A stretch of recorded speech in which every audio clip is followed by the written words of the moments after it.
Hello, everybody. How are you today? We're back again with another video here with Glen Kellaway from the basement, Sam St. John. We were talking off camera the other day about possibly doing a Beatles covers ranking, and that's what we're here to do today. We're going to do all 13 of the UK Beatles album covers and rank them 13 down to 1. So, Oh no! Oh shit! what? I misunderstood. My first pick was going to be Joe Cocker doing a little help with my friends. Damn. And all right, boot him. He gets booted. get him out of here, baby. The order will be Glenn, Sam, and myself. Just a little tidbit on each one if you want to talk about it. I don't think we're going to go too in depth. Just what's pleasing to the eye, what we gravitate towards as a cover, that type of thing. So Glenn, kick it off for us. We'll make this a relatively short video. What do you have at 13? Number 13. No other band in the world could have gotten away with this. Ever, ever, ever. And maybe even today, no one could ever get away with this. The Beatles are the only band ever to put on an album with absolutely nothing on it. The White Album. Absolutely. It's just like, I mean, how can you not say this is the worst album cover ever made? There's no album cover. It's kind of like going to a museum. I take you to an art museum and there's like 13 pieces of art on the wall, but there's only 12 pieces. And in one spot, there's no art. And then I ask you which one your favorite is. And you go, oh, I like that space where there's no art. That's kind of like what this is. Yep. So it's number 10. 13. I'm anxious to see where you, or 13. I'm anxious to see where you guys put it. Let's see. We know it's my favorite album of all time, so. Yeah. It is not my number 13. So I went about this. For the most part, I went about this thinking about these as like posters, as like individual posters, and like what I would want in my apartment hanging up, and like how I would rank it. So number 13 for me is Magical Mystery Tour. I think it's an absolutely, in Beatles terms now, I love all the covers, but I think in the Beatles, I think it's miserable. It doesn't make any sense. It's like in the background, it's like it's superimposed over top of like these weird clouds in the back. You have this banner, you have the weird rainbow lettering, you have the Beatles dressed up, in these fuzzy vests with all the masks, and the Beatles is written in stars. I don't think it's very pleasing to the eye. I've never thought it was great, especially following Pepper. So it's the bottom of the barrel for me. Is the Walrus Paul on that picture? Is the Walrus Paul on that picture? Well, here's a little clue for you all. Yeah. That's a good pick. I'm with you, Glenn, on this one. The White Album for me, 13, just for the lack of imagination, other than it is the White Album. So yeah, white, but they could have done something a little more artistic, in my opinion. Very plain, very vanilla. I almost think it was like, hey, like we're a big enough band that we can just put out a White Album and people will know it's us. Like, and they did. No one else would get the sales, and it worked. Yeah, and now it's like iconic. That love it just because of that fact, Yeah. The balls it takes. All right. Number 12. Number 12 for me. Great album, but I've never been a fan of this cover. Let It Be. I don't like the pictures of the 4 Beatles that they chose on the front of the cover. I think if you think of all the stills photographs they would have had from those sessions, from the time they recorded this could have been so much better. So I think it's just not that it's bad, it's just disappointing. Yeah. I think it could have been, with a bit of imagination, they could have come up with something better. I agree. Patchwork. Yep. Yeah. Number 12 for me, White Album. So we're all good. I was right there. Yeah. One of you guys to have that at number 2. I was. No, I thought about putting it at the very bottom, but then I looked at Magical Mystery Tour again. But I think the reason I put this just a notch further is because of just the contrast after 1967 and the 2 albums that came out. Of course, Magical Mystery Tour wasn't necessarily an album at the time. But in hindsight, what they were coming out with in 1967, and then they were listening to more country influences at this point. the band was becoming very popular. I know George Harrison was a big fan of the band Yeah. around this time. And Dylan and all that stuff. And then India, just the simplistic mindset that they were getting in for meditation. So I think it's cool with the Beatles written there, in Ray's lettering, and then of course the early copies with the serial number. So yeah, not much else to say. Minimalistic, to say the least. Less is more. My number 12 is the one Sam had. So we sort of flip-flop. Magical Mystery Tour. I think it's cheesy. I don't like much about it. It's got a little bit of color in it with the rainbow thing. So that takes it above the White Album for me, but not much. It's an easy pick for me at 12. Interesting. Number 11. You guys don't have a clue what you're talking about. Like, you just, Magical Mystery Tour. Come on, it's iconic. Sorry. What's wrong with you two? Magical Mystery Tour. I knew that was coming. Yeah, I did too. Yeah. Yeah, it's kind of, Yeah. it's kind of silly, but the movie kind of is silly too, and the TV show or whatever the heck it was, and yeah. Silly's a good word. what It can you reminds say? me of that TV show on Saturday morning back in the late 60s, the Banana Splits.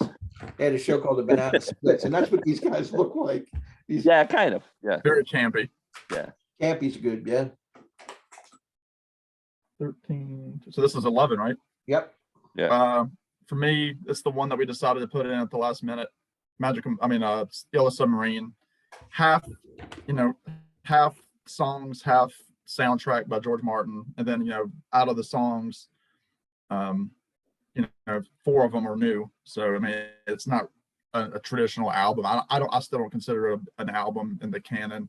But those characters are all iconic. They've marketed Yellow Submarine to death from this TV movie.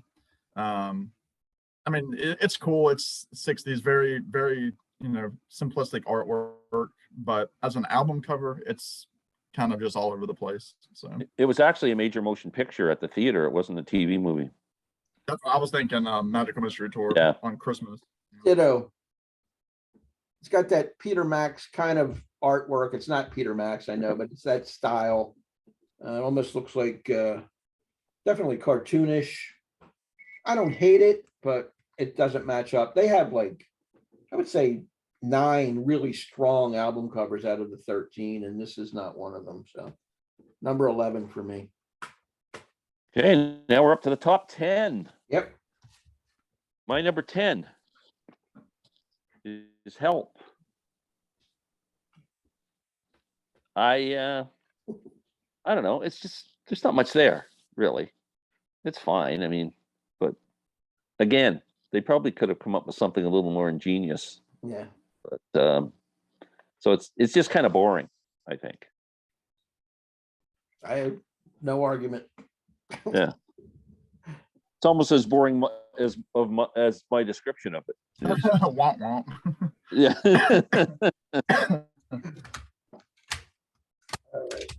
All right. To break into my top 10, I'm going to go to the very beginning. Ooh. Really, look, with all the Beatles albums covers, every single one of them has been on a t-shirt, even White Album. I've seen White Album puzzles where it's all white except for the Beatles. So they're all so iconic. I think the reason this one is so low is because it kind of matches everything else that was happening at the time. The Beatles weren't breaking ground with this album. There are albums by the Hollies or Jerry and the Pacemakers, the Animals, that all look like this. Mm-hmm.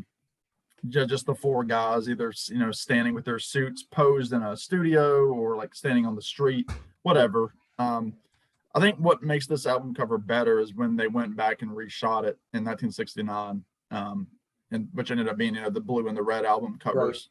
Right. Obviously it was a different take of this picture, but still, it's I love the cover to see them all fresh face and ready to take on the world, but it's not fully iconic to me, so that's why it's number 10. Yep. My number 10 is one of Glenn's earlier picks here, Let It Be. I agree with him. This sort of slapped together, I think, as an afterthought. The pictures aren't that great of the boys. Could have been much better. So the only reason. I don't have much to say about it. They could have come up with better photos of the guys here Absolutely. from that session. That's the reason it's number 10. Yeah. What are we at? Number 9, Number 9. Yellow Submarine. It's a good show. I mean, they've done an incredible job. Sam mentioned the marketing of Yellow Submarine, the characters, and I mean, you can buy little McFarlane toys, and you can buy every kind of a blanket and slippers and hats, and I think the Beatles have probably made $1 billion just off of these images.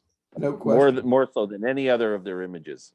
Yeah. And it appeals to us who are kind of watching it, and the young kids who I always when my nephews were young, I showed them Yellow Submarine. It's like, you got to watch this with me, kind of. It's it is kind of a they've turned it into something iconic, something silly, into something iconic, and I think it's pretty cool cover, actually. Very colorful. It's colorful, definitely colorful. Number 9 for me, y'all both talked about it. Let It Be. It was funny. I was talking to Rich the other day on the phone. I was talking to my friend Tommy, excuse me, about Beatles album covers. I was telling him about this video, and I was asking my sister, my youngest sister, what she thought of the Beatles album covers, and she was talking about this one, and she kind of mentioned, she said George ended up looking like the best one out of the bunch. He actually has a happy picture. He actually looks fairly clean, and he was the most miserable. Yeah, he was the most miserable. That time. You have John here from the rooftop looking, kind of dirty looking. And Ringo looks terrible. Paul is behind the red, which of course the conspiracy theorists say, because he was dead, that's the fire behind him. And then you have they're all split up into quadrants. So, by this point they were individuals. They weren't a band anymore. So yeah, that's good. It's cool. It is. And I've grown to like it, the album, a lot more in the last year and a half or so, since the box set in the movie. So it's in the top 10 for me. Yeah, I've got number 9. I've got Help. That those goofy looking shawls or whatever they are, those capes, they don't cut it.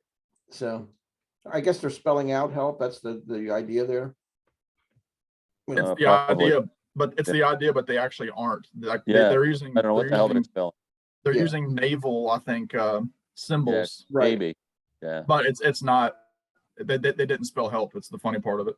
Yeah. The H looks legit, but none of the other letters work, or the L. All right. So that's going to be my number 9. Number 8 for me is A Hard Day's Night. Ooh. I love the pictures of the Beatles on here. It's a good album cover. I mean, I like it. It's playful. It is. And kind of goes with the movie. It does. That's what I like about it. It goes with the movie. Yeah. And so I mean, we're getting up to a point now where I don't have anything bad to say about any of the album covers. They're all pretty cool. Mm-hmm. So this one I really like, but something has to be number 8, and this one's it. That's it. Number 8 for me, we're all kind of in the same wheelhouse so far. Help. The best part of this is the contrast of like the bright blue parkas or jackets with the white background, and I love the lettering of Help, but I mean it's kind of you kind of lose it even on the vinyl. You kind of lose the album title because the Beatles are so bold and everything, but it's iconic. I love it. And again, it matches the scene when they're in the snow, doing this in the movie, skiing and everything. So my number 8 is the first one. Sam had it earlier. I agree with him on the blue album and the red album that came out, the greatest hits. Better shots of them, but because it's their first and they're young and they're ready to take on the world, and what lies ahead, with Ed Sullivan from there on, it's going to make the list here at number 8, right in the middle of the pack. I can't rip it because it's not horrendous, but I put it right above Help. They're close. It was a close call. 8, 9. Yeah. Number 7 for me is the Please Please Me album cover. I think if I had to use one word to describe this album cover now, looking back, not at the time it would have come out, is historic. I mean, it turned out to be very historic, and especially like Sam said, because that photo was taken at EMI Studios. Now, when this album came out, there wouldn't have been. I mean, it wasn't released in North America this way, but if it hadn't have been, and when it was released in Britain, I doubt anybody would have known that was EMI Studios. This was taken at, and then when they went back and did it towards the end of their Beatledom, it just turned it into something completely different. So at the time, probably would have been a weak cover. Now it's kind of a strong cover. Mm-hmm. Was just mentioned, Glenn just talked about this. Hard Day's Night. I love this scene in the movie where they're at the party and they're taking the pictures, and like George is doing all the things with the eyebrows and everything. Yeah. And I love the obviously the head turn from George. Your eye focuses on that first, and then it goes around to all the different faces, Paul being silly, and it matches the movie perfectly. Like you said, it's Beatlemania. It's showing the 4 personalities, and that was the purpose really of the movie. And then obviously this was the soundtrack to it. This is the UK version. The American version had a more, it was just the 4 faces on the red, which is almost a better cover than this. But that was actually a true soundtrack album on United Artists. It wasn't a Beatles album. Yeah, it's similar to the Yellow Submarine. Yeah, kind of. It's similar, like half of it. Or Help was the same way. Yeah. But yeah, I mean, it's iconic. I mean, that to me is Beatlemania. That picture. Yeah. Mm-hmm. Same here. Number 7 for me. Had to go with it, and it does match the movie. That's the reason why it's so awesome. I mean, they picked a perfect cover for this particular album. And later on, when the Monkees had their TV show, they sort of played off this a little bit with the guys making those little faces. Yeah, during the credits. In the credits, and that's where they got it from. This right here. Yeah, absolutely. Okay. Well, so what are we at now? Number 6? Yep. The top 6 are all absolutely fabulous.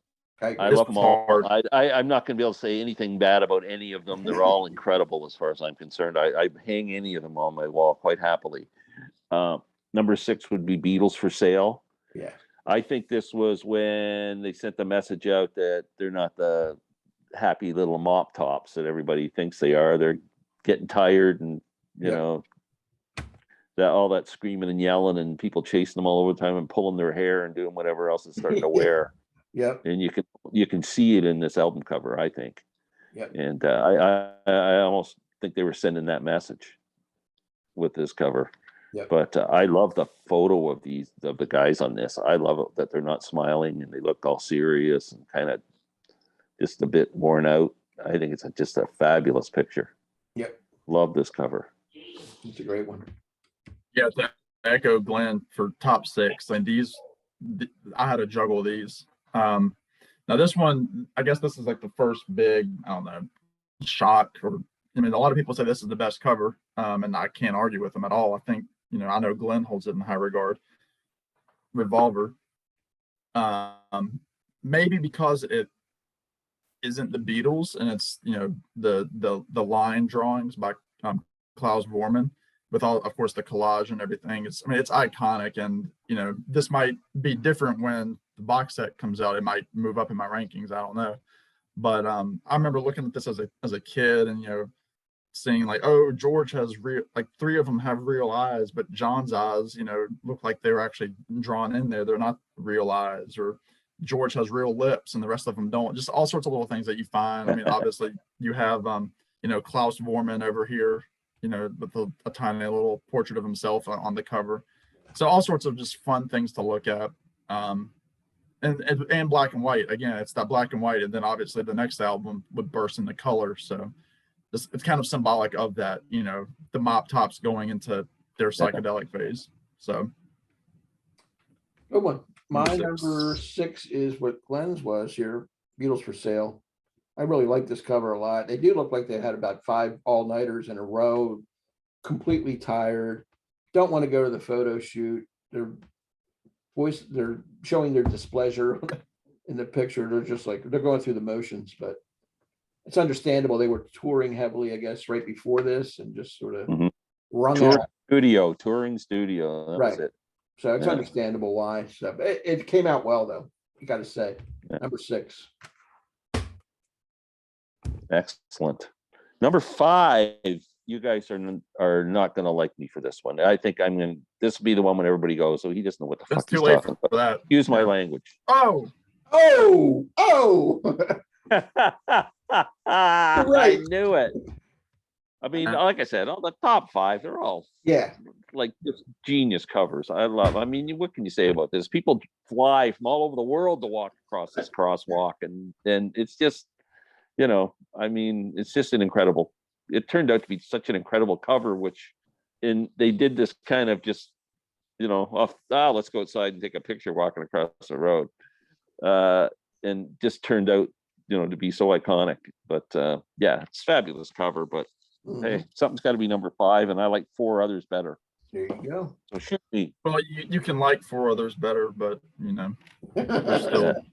Yeah. Anyway, y'all just talked about it. Beatles for Sale cracks my top 5.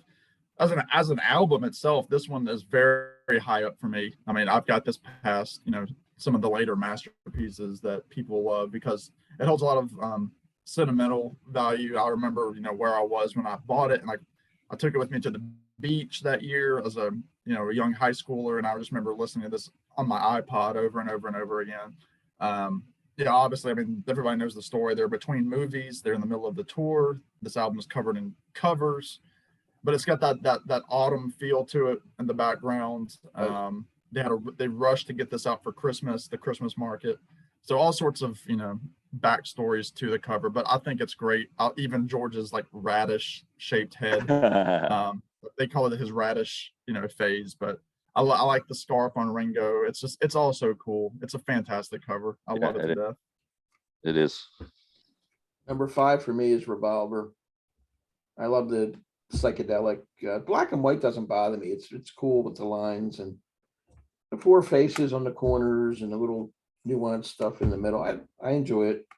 I never got the correlation that Sam mentioned before, but it works. They're going from black and white to that big color introduction of color and real psychedelia in the next album. So this is solid. Number 5. Number 4, with the Beatles. Absolutely fabulous Robert Freeman photography with them half in shadow.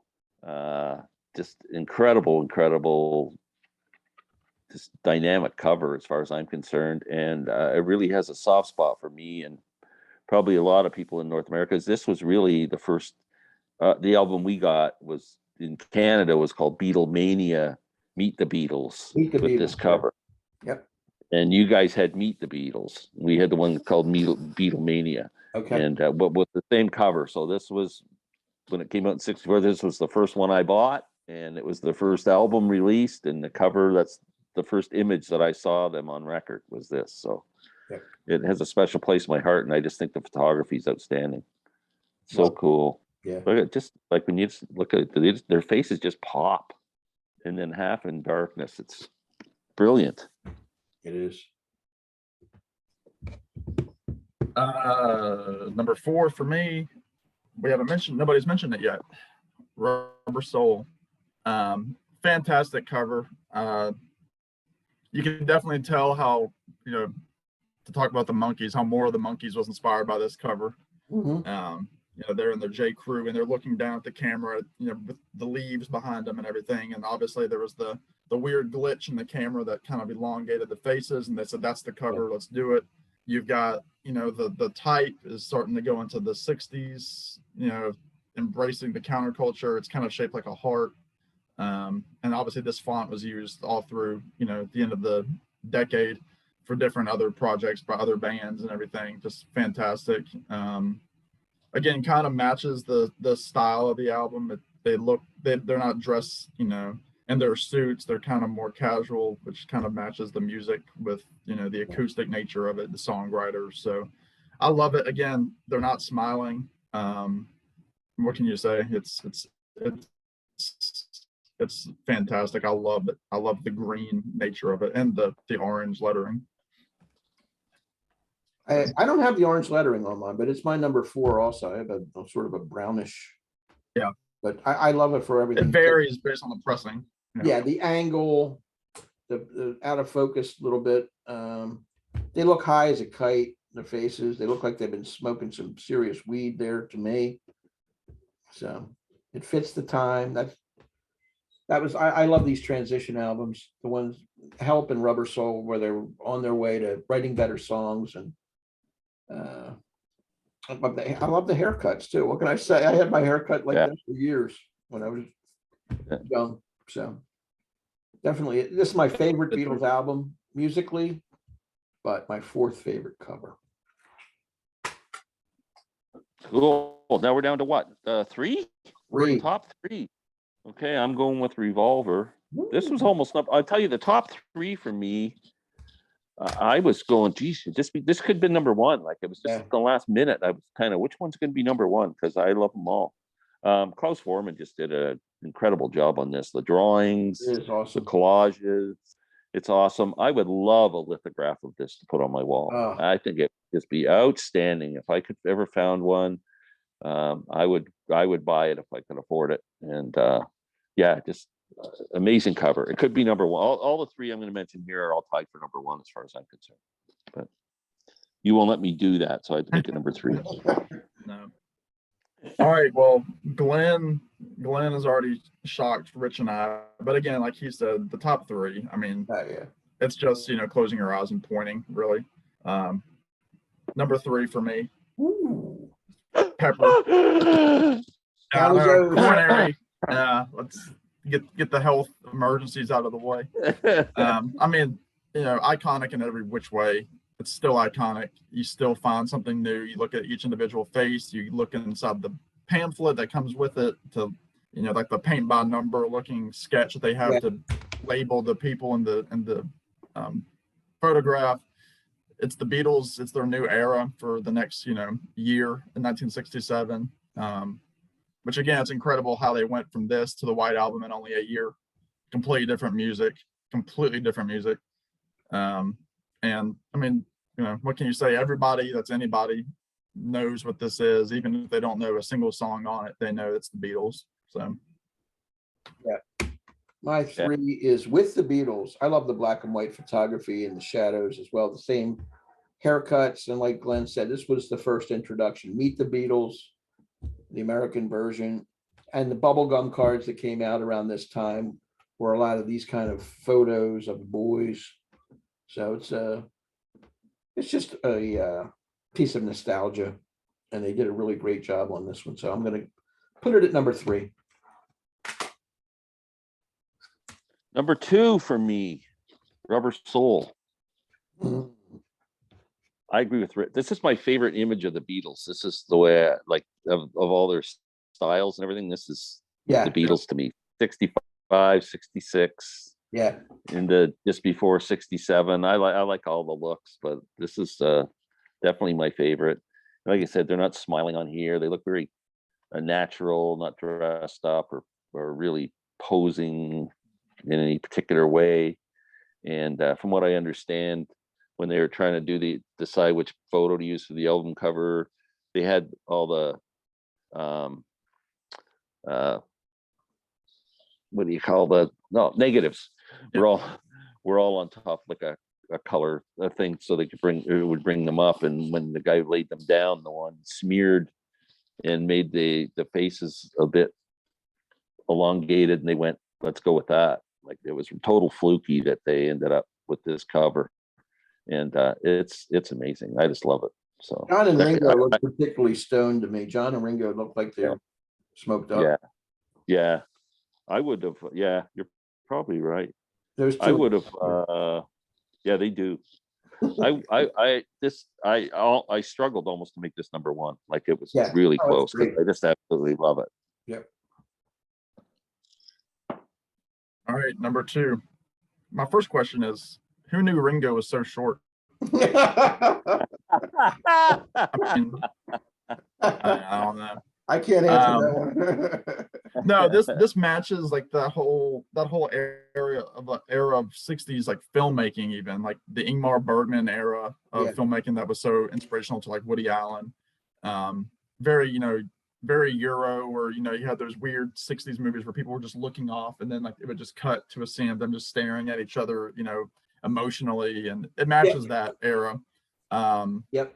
And again, this is like you said, this is how people saw the Beatles for the first time in most of the world. And again, they look young, baby faced. I mean, they still, like, their hair is like bowl cuts almost. It's not quite styled, but they've got the cool turtlenecks, and Yeah, the turtlenecks are yeah. cool.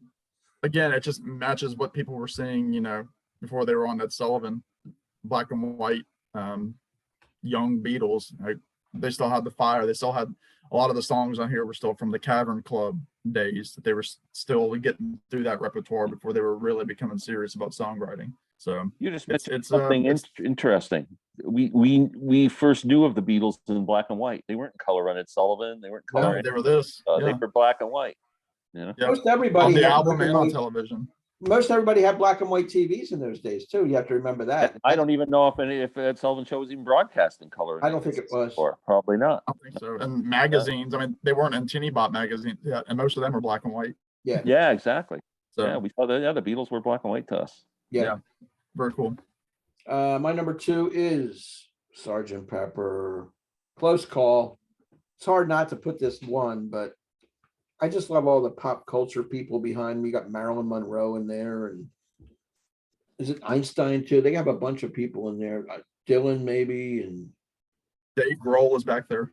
Dave Grohl. And I like the early Beatles here. the Billy Shears and the Boys in the middle. I mean, everybody's there. So And colorful. Stuart Sutcliffe. Really, really colorful, and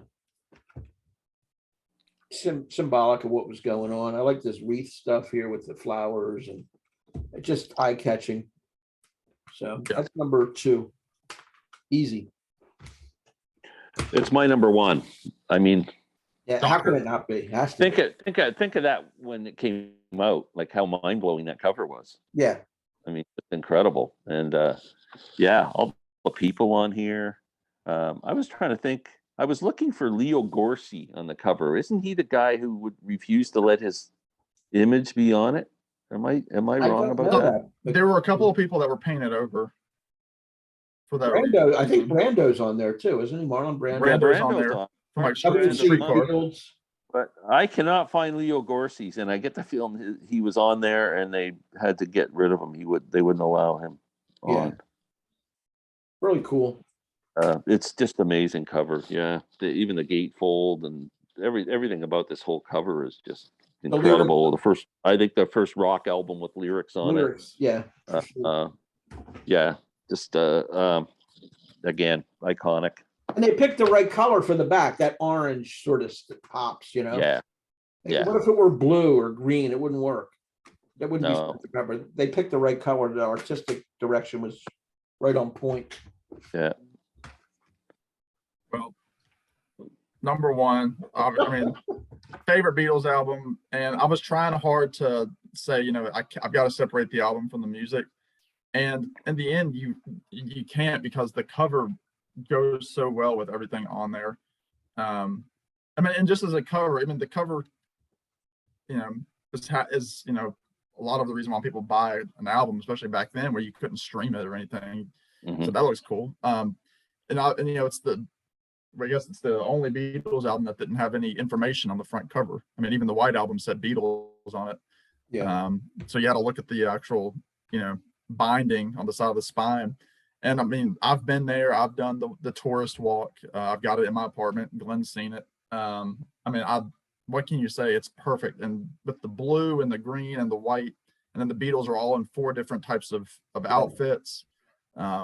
Just everything about it is absolutely perfect. It's a perfect photograph. And it took them all of 2 minutes. They took like 9 or 10 shots, and that was it. Yeah. So it's a perfect album cover. So I was 16 years old when that album came out, and we had a mall about I don't know, 10-15 minute walk from my house. And in those days, I mean, you didn't get, I don't know what you think, Rich, but we didn't get a notification that an album was coming out on a certain day or anything. You didn't have a clue until you saw it in a record store. Right. And I walked over to the mall, just happened to walk over at the time it was released. And I walked into the department store, which was pretty much the only place I could buy records around my house without going downtown to the record stores, and walked in, and Abbey Road is sitting there. And I'm going, what the hell is this? I don't have a dime in my pocket. It was probably selling for like $2.98, like in those days, records. So I remember running home as fast as I could and begging my dad for the $4 or whatever I needed to, and then running back to the store and buying it. Like it was just like, oh my God. Then you put it on and here, come together and just, oh man, incredible. Absolutely. I'll never forget that night. I got to echo Sam on this. Number one for me. It was close. The last 5 or 6 were impossible to rank. Like we say a lot, next year at this time, if we did a similar thing, it would be jumbled up maybe. But everything about this is cool. I like the little the Volkswagen here, emblematic of the 60s kind of love bug kind of car. You know, just everything about it is cool. You know, and that whole theory about Paul is dead with the bare feet. And you can go into all those little symbolic things that don't add up to anything really, with the Undertaker outfit and the Gravedigger outfit and so forth and so on. But I'm the only one that didn't pick my favorite album as my number one, because Glenn's favorite album is Sgt. Pepper. That was number one. Sam's is Abbey Road. That was number one. My favorite album is actually Rubber Soul. I guess I could have picked it, but I think this is the best cover. I really do. It's the one that stands out to me. And they're all great. Even with the Beatles, I love that cover. That's awesome. Yeah. Yeah. So that was There's very few. That was fun to do. It was fun to do. So we'd like to hear some feedback. What's your favorite covers? Rank them. Pick your number one. All that good stuff. We'll answer all your emails or your comments. Check out. And go ahead. Next week we'll be back with the back covers. We'll do all the back covers, and you can actually get the title there, Abbey Road, on the back cover. See what you missed. So check out Glen Kellaway from the Basement. Go over, check his channel out. Same with Sam St. John, 2 of the best guys in the BC. I'll have links to their channels in the description below. Thanks very much for watching. For Sam and Glenn, this is Rich. We'll see you next time. Take care. Bye.